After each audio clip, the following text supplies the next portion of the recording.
आसामनि डिमासा हारिनि फिसा आईपीएस मावख'गिरि सुजयलाल थाउसेना दिनै सशस्त्र सीमा बल एबा एसएसबीनि डाइरेक्टर जेनेरेल महरै बिबान आजावबाय। सुजयलाल थाउसेन बिथाङा मध्य प्रदेश केडारनि 1988 बेच आईपीएस मावख'गिरि। बिथांनो दिनै एसएसबीनि डाइरेक्टर जेनेरेलनि बिबानाव थाथ'नाय आरो आईटीबीपीनि गाहाय सन्जय अरोराया आरके पुरमाव थानाय एसएसबीनि गाहाय मावख'आव लावथिखौ गथायो।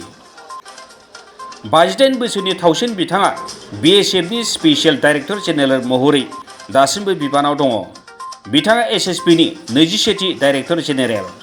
मख'जाथावदि थांनाय बोसोरनि दिसेम्बर दाननिफ्रायनो कुमार राजेश चन्द्राया आजिरा मोननायनि उनाव डीजीनि मासिया लांदां जानानै दङमोन। गाहाय मन्थ्रि नरेन्द्र मोदीनि सामलायनायाव केबिनेटनि एपइन्टमेन्ट कमिटिआ मैया एसएसबीनि डाइरेक्टर जेनेरेल महरै बिथांखौ थिसनथाइ होनायनि थाखाय अर्डार इस्यु खालामदोंमोन। आईपीएस थाउसेन बिथाङा 2023 मायथाइनि नबेम्बर दाननि 30 खालारसिम आजिरा मोननाय समसिम डाइरेक्टर जेनेरेल महरै बिबानाव थागोन।